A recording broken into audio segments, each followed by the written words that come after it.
Hello बच्चों, स्वागत है आपका अपने यूट्यूब चैनल एग्ज़ाम टारगेट पर। और आज हम करने वाले हैं पॉलिटिकल साइंस के वो क्वेश्चंस जो हमारे लास्ट वीडियो में बच गए थे, अनुच्छेद और अनुसूची और भाग वाले जो चैप्टर है उसके। भारत के संविधान के अनुच्छेद 21A के अनुसार राज्य को निम्न आयु वर्ग के सभी बच्चों को मुफ्त और अनिवार्य शिक्षा प्रदान करनी चाहिए।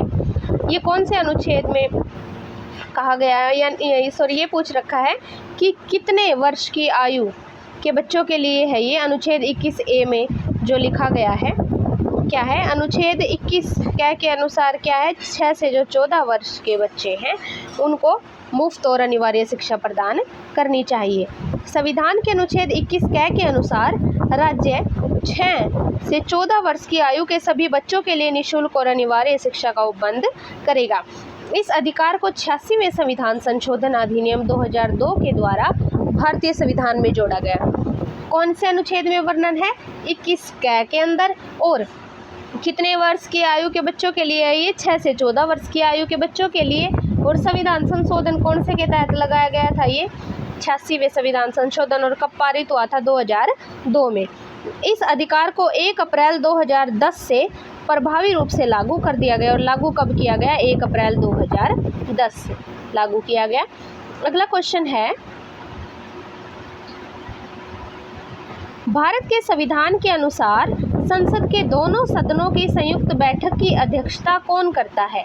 तो भारतीय संविधान के अनुच्छेद 118 में उल्लेखित विधान के तहत संसद के दोनों सदनों की संयुक्त बैठक की अध्यक्षता कौन करता है, लोकसभा अध्यक्ष करते हैं। कौन करता है, अध्यक्षता लोकसभा अध्यक्ष करते हैं। और कौन से अनुच्छेद में उल्लेखित है ये, अनुच्छेद 118(4) में। अध्यक्ष की अनुपस्थिति में संयुक्त बैठक की अध्यक्षता लोकसभा उपाध्यक्ष करते हैं। अध्यक्ष की अनुपस्थिति में कौन करता है, अध्यक्षता लोकसभा उपाध्यक्ष करते हैं।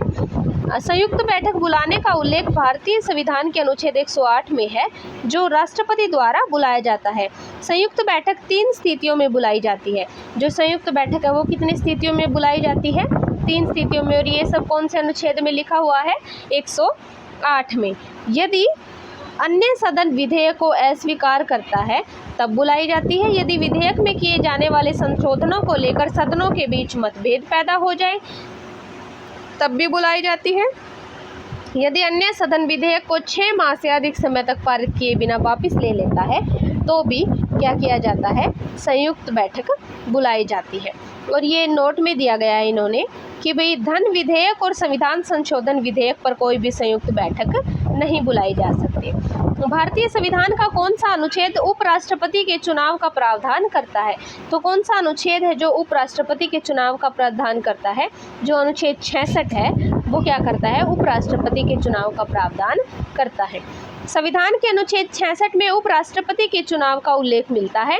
उपराष्ट्रपति का निर्वाचन संसद के दोनों सदनों के सदस्यों से मिलकर बनने वाला निर्वाचक गण द्वारा आनुपातिक प्रतिनिधित्व के अनुसार एकल संक्रमणीय मत द्वारा होता है।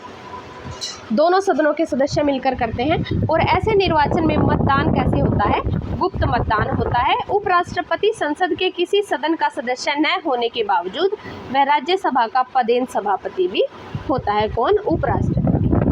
अगला क्वेश्चन है, भारत के संविधान के निम्नलिखित में से कौन सा अनुच्छेद राज्यों में विधान परिषदों के निर्माण से संबंधित है। तो कौन सा ऐसा अनुच्छेद है, अनुच्छेद 169।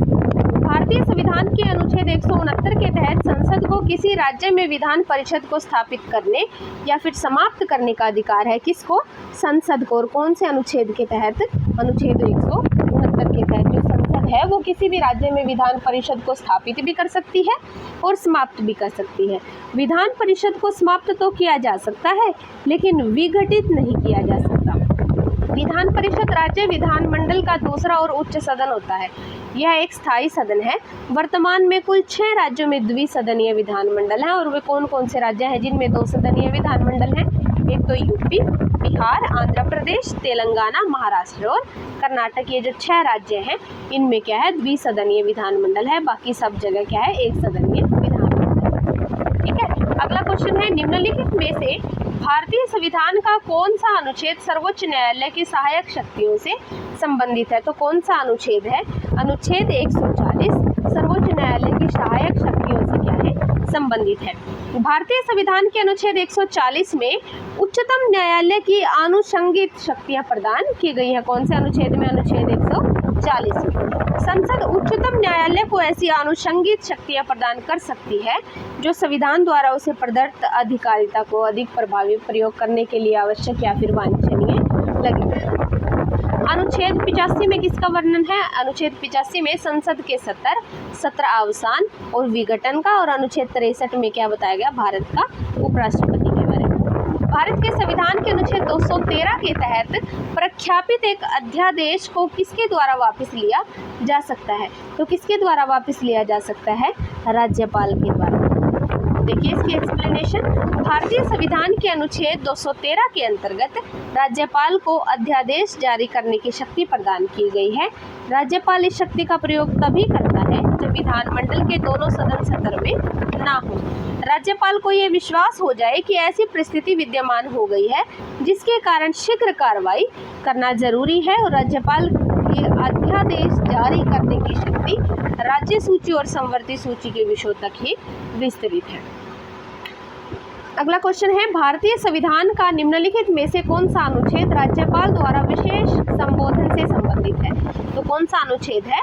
अनुच्छेद 176 राज्यपाल द्वारा विशेष संबोधन से संबंधित है। देखिए बच्चों, हमने ऐसा कोई भी क्वेश्चन नहीं किया जो पिछले एग्जाम में ना आया हुआ हो। तो ये वो क्वेश्चन है जो रिपीट हो रहे हैं बार बार एग्जाम्स के अंदर। तो आपको इन क्वेश्चंस को, ये वीडियो अगर आप बार बार देखोगे तो आपको ये याद हो जाएंगे, क्योंकि ज़्यादा डाटा है तो याद करने में थोड़ा टाइम लगता है। इसलिए अगर बार बार वीडियो को देखोगे तो ये डाटा आपको याद हो जाएगा, और इसमें से एग्जाम में क्वेश्चन जरूर देखने को मिलेंगे। भारतीय संविधान के अनुच्छेद 176 के तहत राज्यपाल द्वारा विशेष संबोधन से संबंधित है।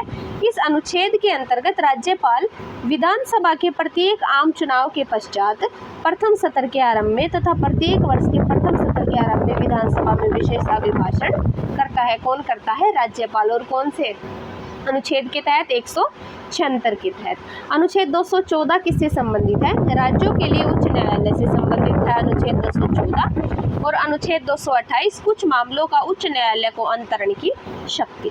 अगला क्वेश्चन है, भारत के संविधान के निम्नलिखित में से कौन सा अनुच्छेद धन विधेयक से संबंधित है? तो कौन सा अनुच्छेद धन विधेयक से संबंधित है? भारतीय संविधान के अनुच्छेद जो 199 है उसमें धन विधेयक की परिभाषा का वर्णन किया गया है। अनुच्छेद 198 के तहत प्रत्येक धन विधेयक विधानसभा में प्रस्तुत किया जाता है। देखो, अनुच्छेद 198 के तहत तो क्या किया जाता है? प्रत्येक जो धन विधेयक है वो विधानसभा में प्रस्तुत किया जाता है। और धन विधेयक की परिभाषा किसमें वर्णित है?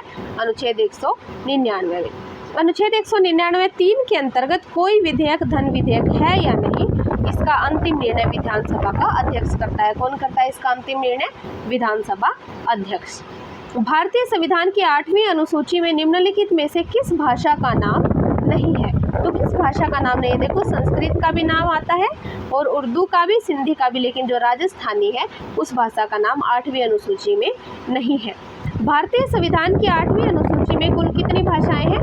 22 भाषाएं हैं। क्वेश्चन भी पूछा जा सकता है कि भारतीय संविधान की 8वीं अनुसूची में कुल कितनी भाषाओं का वर्णन किया गया है? 22 भाषाओं का वर्णन किया गया है, जिनमें राजस्थानी भाषा शामिल नहीं है। और इनमें 21वें संविधान संशोधन 1967 द्वारा सिंधी, 71वें संशोधन 1992 द्वारा कोंकणी, मणिपुरी, नेपाली और 92वें संविधान संशोधन 2003 द्वारा डोगरी और बोडो, मैथिली, संथाली भाषाओं को जोड़ा गया। तो कौन कौन सी हैं भाषाएं?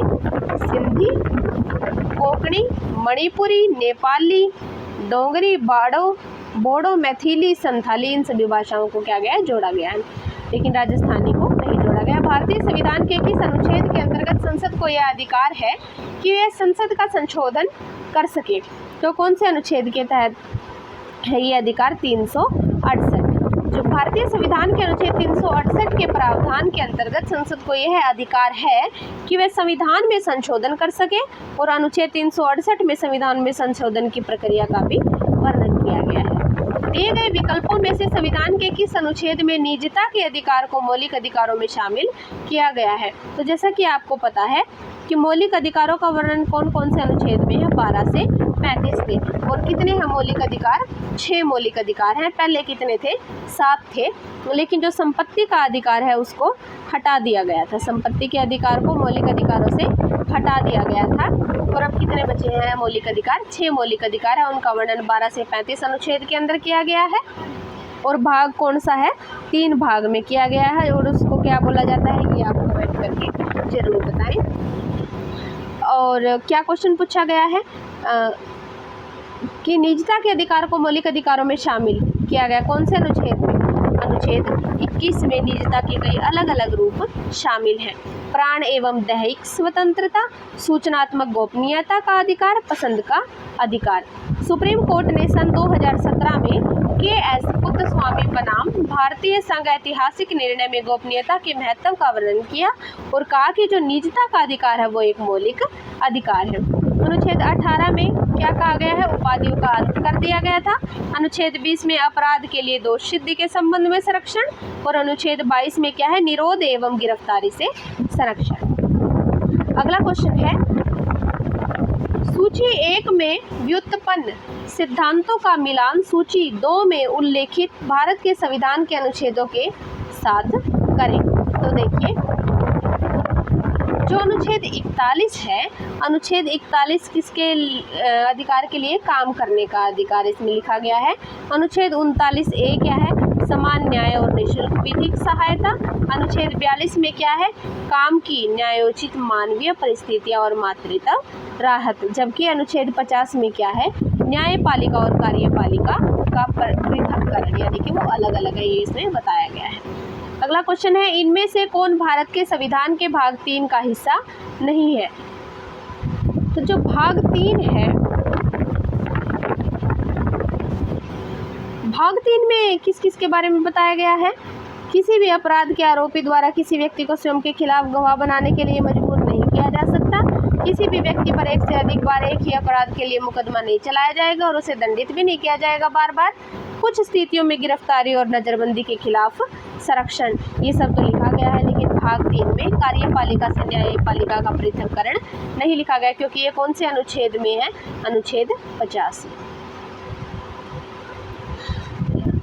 भाग जो 4 है वो राज्य के नीति निर्देशक तत्व और प्रावधान क्या है उसमें? न्यायपालिका का कार्यपालिका से पृथक्करण, यानी कि जो भाग 4 है उसमें वर्णन किया गया है न्यायपालिका का कार्यपालिका से पृथक्करण का। और अनुच्छेद कौन सा है? अनुच्छेद 50। मूल अधिकार, मूल अधिकार यानी कि किसी अपराध के लिए, ये भाग 3 में वर्णन किया गया है इसका। किसी अपराध के लिए अभियुक्त किसी व्यक्ति को स्वयं अपने विरुद्ध साक्षी होने के लिए बाध्य नहीं किया जाएगा, यह अनुच्छेद 20 के भाग 3 में बताया गया है।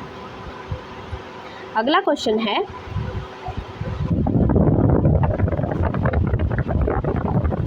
भारत के संविधान के निम्नलिखित विवरणों को उनके भागों से मिलाइए। तो देखते हैं,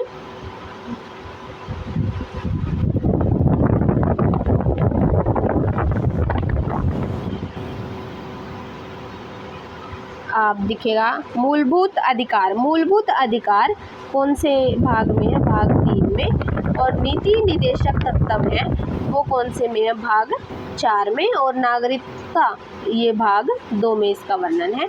इसलिए मूलभूत अधिकार को मूलभूत अधिकार है जो वो किस में है? भाग 3 में है। और नीति निदेशक तत्व वो किस में? भाग 4 में। और नागरिकता भाग 2 में।